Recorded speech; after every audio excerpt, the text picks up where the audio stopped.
Bonjour à tous et merci de nous rejoindre sur RTI1 pour vous informer. Au 5e jour de sa visite d'État dans le district des Savanes, le président de la République, Alassane Ouattara, a tenu un meeting à Sinématiali. La paix et la réconciliation étaient les maîtres mots de ce rassemblement. Alassane Ouattara a joint l'acte à la parole en réconciliant séance tenante deux cadres de la commune. Il s'agit de Koulibaly Temoko Wade et Laurent Dona Fologo. Jérôme Kofi Abolin nous en parle. Une autre étape de la visite d'État du président de la République dans le district des Savanes, celle de Sinématiali ce samedi 6 juillet 2013. À Sinématiali, même ambiance à l'arrivée du président Alassane Ouattara sur le lieu du meeting, comme lors des précédentes étapes. Ambiance de fête, ambiance de communion totale, le jeu, comme l'on le dit en pareille circonstance, en vaut la chandelle. Le chef de l'État à Sinématiali, la joie des populations à travers leurs représentants à son accueil ne peut être qu'à son comble, dans l'espoir de voir les préoccupations telles les problèmes de santé, d'école, d'électricité et bien d'autres prises en compte avec cette visite.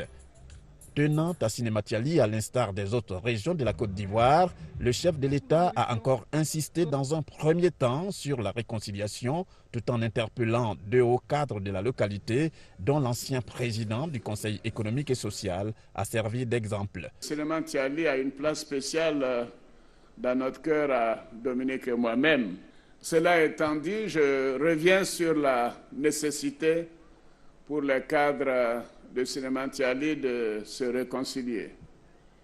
Oui, moi-même, et là je vais les obliger, j'ai maintes fois demandé à Temoko Wade et à Laurent Dona Fologo de se réconcilier. Voilà. Je leur demande de se réconcilier pour le bien de Sinématiali et des populations. Ce sont les deux grands cadres de cette ville, de cette région. Le président de la République a par la suite exprimé sa détermination à tout mettre en œuvre pour le développement de Sinématiali. Nous avons décidé de régler dans les mois qui viennent tous les problèmes d'eau potable, partout dans les villes secondaires, et de réparer toutes les pompes villageoises et de créer de nouvelles pompes villageoises dans tous les villages d'un certain niveau. De mettre des châteaux d'eau partout où ce sera nécessaire, où vous l'aurez demandé. Et nous avons demandé également qu'au plan de l'électricité, il y ait une meilleure couverture donc de cette région où le taux de couverture ne représente pas plus de 15%, alors qu'ailleurs dans le pays, il est à 50%, 60% et même 95% dans certaines régions. Nous irons plus loin. Et nous avons besoin de le faire pas seulement pour nous-mêmes, mais pour nos enfants, pour nos petits-enfants. Et je sais que par la grâce de Dieu, nous allons y arriver. Je voudrais donc vous demander qu'on se donne comme objectif de moderniser la Côte d'Ivoire au cours des prochaines années. De faire de la Côte d'Ivoire un pays modèle, comme le demande notre hymne national. De faire de notre Côte d'Ivoire le beau pays qu'il a été. Et que chacune de vous contribue à cette évolution. Enfin, pour parler des dons, le président Alassane Ouattara a offert, comme dans les autres régions déjà visitées, des véhicules tout-terrain pour l'administration afin de combler le déficit en la matière. Il a reçu à son tour plusieurs présents, notamment des bœufs et des pintades, ainsi qu'une canne qui incarne le courage et l'acharnement au travail.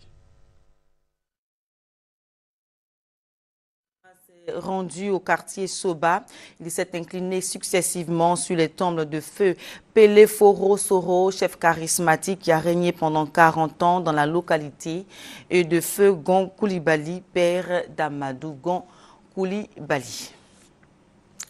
Le chef de l'État s'est aussi rendu à Boundiali.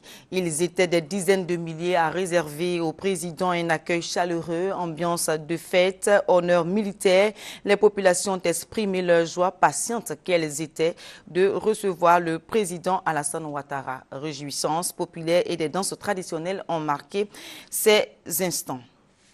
Mais avant toutes ces étapes, vous le savez, le président Alassane Ouattara s'est rendu dans son village à Kong.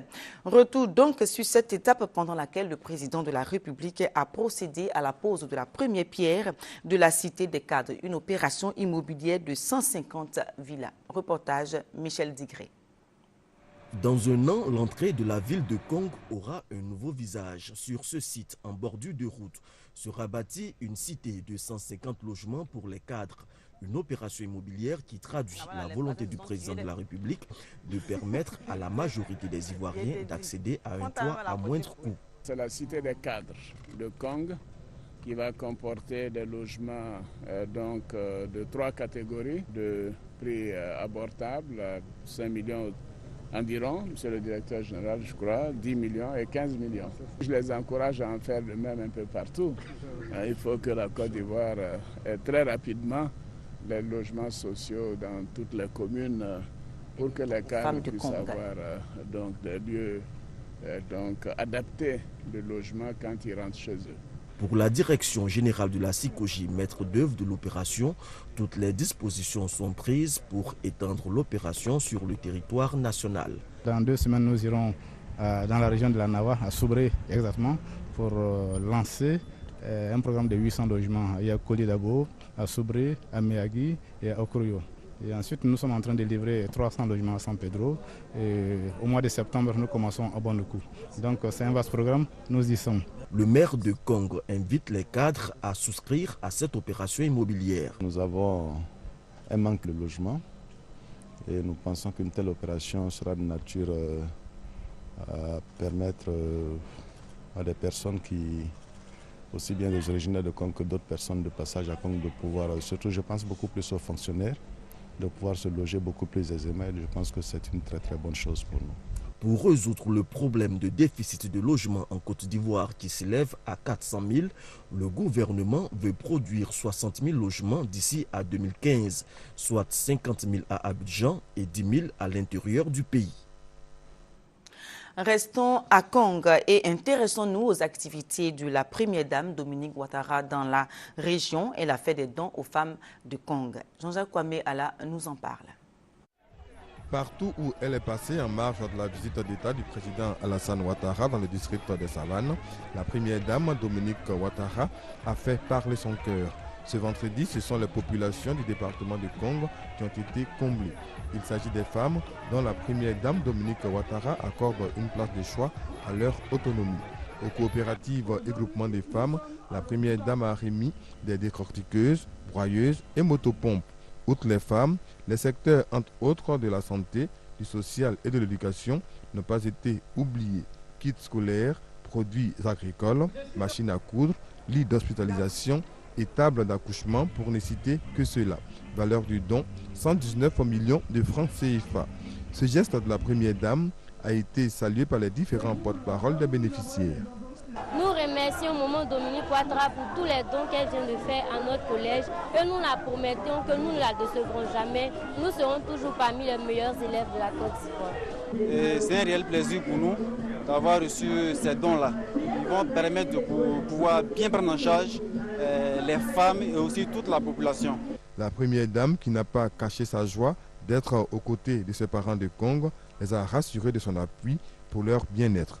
Je sais que vous êtes des femmes battantes et que grâce à votre courage et votre dynamisme, vous parvenez à soutenir vos familles et scolariser vos enfants. Chères sœurs, pour vous soutenir, je vous ai apporté du matériel agricole qui vous permettra d'améliorer votre productivité. Pour la maternité de Kong, j'ai apporté du matériel et du mobilier médical qui vous permettront, chères sœurs, de bénéficier d'un bon suivi de vos grossesses et de donner la vie dans de bonnes conditions. Avant de quitter Kong, la première dame a invité le préfet à un partage rationnel de ce don afin que toutes les populations de Kong en bénéficient. Nous revenons à Abidjan. El Rayo, un navire de guerre espagnol, est dans les eaux ivoiriennes depuis samedi. Ce navire a participé à plusieurs opérations, dont celle de la lutte contre la piraterie maritime dans les eaux de l'océan Indien et du golfe d'Éden en mars et mai dernier. À Abidjan, le navire de guerre fait une escale dans le cadre de cette mission de lutte contre la piraterie maritime. Les détails avec Lassina Ouattara. Avant de rejoindre bientôt sa base à Las Palmas fin juillet, le Rayo, navire de guerre de l'armée du Royaume d'Espagne, est déployé depuis mai 2013 sur les côtes Est, Ouest et dans le golfe de Guinée en Afrique. Abidjan fait partie de sa zone de déploiement, d'où sa présence dans les eaux ivoiriennes. Cette présence se situe dans le cadre de la lutte contre la piraterie maritime avec une vague d'attaques de navires pétroliers et commerciaux au large des côtes africaines. C'est l'ambassadeur d'Espagne en Côte d'Ivoire, son Excellence Fernando Moran Calvo Sotelo, qui a accueilli le navire. Au menu, honneur militaire, échange avec l'équipage et visite du bâtiment. Le Rayo, signifiant la foudre, est long de 93 mètres avec près de 15 mètres de large et est le 6e qui porte ce nom. Construit par l'usine Navancia à Puerto Real, il a été mis à flot en mai 2010. 75 marins sont embarqués et sont repartis entre l'équipage, les pilotes, le personnel d'appui à l'unité aérienne et la force de protection d'infanterie de marine. Doté entre autres d'un canon 76-62 mm et de 2013 12-7, le bâtiment transporte à son bord 35 jours de vivres d'autonomie. En termes de capacité opérationnelle, le navire possède un point de vol avec une capacité pour des hélicoptères. Son habitabilité est supérieure à celle recommandée par les règlements de l'OTAN avec de grands espaces médicaux et des moyens de télémédecine. Il assure par ailleurs la protection de l'escorte de navires importants face à la menace terroriste. Le Rayo quittera les eaux ivoiriennes mardi pour une autre destination sur la côte ouest africaine. Le e-visa pour moderniser et sécuriser davantage les outils de délivrance du visa. C'est ce nouveau système informatisé qu'expérimente depuis le 1er juillet le Sénégal. Cette nouvelle technologie est empruntée à la Côte d'Ivoire et répond aux besoins de sécurisation des visas dans la sous-région. Léon Brou. Aéroport de Dakar au Sénégal, des box 10 au total comprenant du matériel informatique de haute technologie pour l'authentification des documents de voyage, notamment le visa. Se présentent aux agents de sécurité les voyageurs détenteurs de pré-visa non ressortissants de la CEDEAO et des pays avec lesquels le Sénégal a des accords de dispense de visa. Nous sommes le 1er juillet. Ces opérations marquent le démarrage de la phase expérimentale du visa biométrique, encore appelé e-visa. Il s'agit pour le Sénégal de moderniser et de sécuriser son dispositif de délivrance de visa face à l'insécurité sous-régionale.